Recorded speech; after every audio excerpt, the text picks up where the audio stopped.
দেখো, আমি প্রত্যেকবার শাশুড়ি মায়েদের নিয়ে, বরেদের নিয়ে অনেক ভিডিও বানিয়েছি।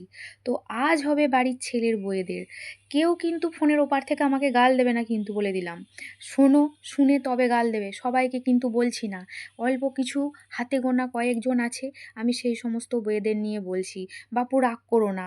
কথাই আছে, পড়ল কথা হাটের মাঝে, যার কথা তার গায়ে বাজে। আমার কিছু করার নাই। ঠিক আছে? তবু আমি বলছি। সেটা হচ্ছে, কিছু কিছু বাড়ির বউয়েদের কীরকম জ্বালা জানো? ধরো, একা খাচ্ছে একা পড়ছে, বেশ আছে বাপু। শাশুড়ির এই যে ধরো বেটিগুলো আছে না, কোন দিন কোন সময় হটফুট কাট করে চলে আসছে। ঠিক আছে? রেঁধে বেড়ে খাওয়াতে হচ্ছে। খাওয়াচ্ছে না তারা, কিন্তু তাদের বেশি কষ্ট হয় এলে পরে। জানি না বাপু কেন, কি জন্য। কিন্তু তাও বলি, এরকম করো না মামনি, এরম করতে নেই। শাশুড়ির মেয়েরা এসে ১ মাস ২ মাস ৬ মাস থাকে নাই, এরা ২ দিন ১ দিন থাকে। এদের খালি একটু যত্ন করো, ফোন করো, ডাকো। এরা তোমাকে সাথ দেবে, এরা তোমার ক্ষতি করবে নাই, এটা মাথায় রেখো তুমি। এগুলো একদম করো না মামনি। এগুলো করে কি হয়? তুমিও তো কারো বাড়ির মেয়ে, কারো বাড়ির ননদ হবে। তা তুমি এরকম কেন করছো গো? তুমি একটু ফোন করে ডাকো। তুমি যদি বাবার বাড়িতে যাও, তুমি যদি না আত্মীয়-স্বজনদের কাছে না ভালোবাসা পাও, তোমার ভাইয়ের বউ যদি তোমাকে না ডাকে, তোমার কি ভালো লাগবে? তেমন তুমিও ওরকম করো। ফোন করো, ডাকো, গল্প করো।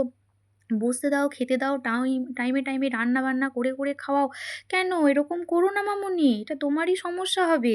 এটা ভেবো না তুমি অন্য কাউকে সমস্যা দিচ্ছ, বা তুমি এটা কাউকে পাত্তা দিচ্ছ না, এমনটা ঠিক নয়। তোমাকে কেউ পাত্তা ২ দিন বাদে নাও দিতে পারে। তাতে তোমার যেমন কিছু এসে যাবে না, তা তুমিও কাউকে পাত্তা না দিলে কিছু এসে যাবে না। এটা মাথায় রেখো। তুমি বাড়ির বউ, আর ননদরা হচ্ছে বাড়ির মেয়ে। তুমি পাত্তা দিলেও ছাই কিছু এসে যাবে না, আর তুমি না দিলেও কিছু এসে যাবে না। অতএব মামুনি, নিজের ভালোটুকুর জন্য বলছি, বুদ্ধি খাটাও, ব্রেন খাটাও। হয়তো শ্বশুর শাশুড়ি তোমাকে কিছু বলতে পারে না, কিন্তু তুমি বাড়ির তো বউ, তুমি একটু বুঝে শুনে কাজ করো। নাহলে তোমারই ভূত ভবিষ্যৎটা খারাপ হবে। কথায় আছে, সইয়ের কলা শিকেই তোলা। আর একটা কথা, যার হয় না নয় তার কি হয় ৯০-এ। এরকম কিছু কিছু বাড়ির বউয়েরা আছে, তাদের জীবনে কোনো দিন এরকম লাজও নেই, লজ্জা নেই। তারা শুধু খেতে জানে আর ফোন ঘাঁটতে জানে। তারা আত্মীয়-স্বজনকে, শাশুড়ির মেয়েদের দেখলে ওরা জ্বলে যায়। কেন? এত জ্বলন কেন? একদম করো নাই। তাদের ডাকো, ভালোবাসা দাও। দেখবে তুমিও ভালোবাসা পাবে। বুঝলে?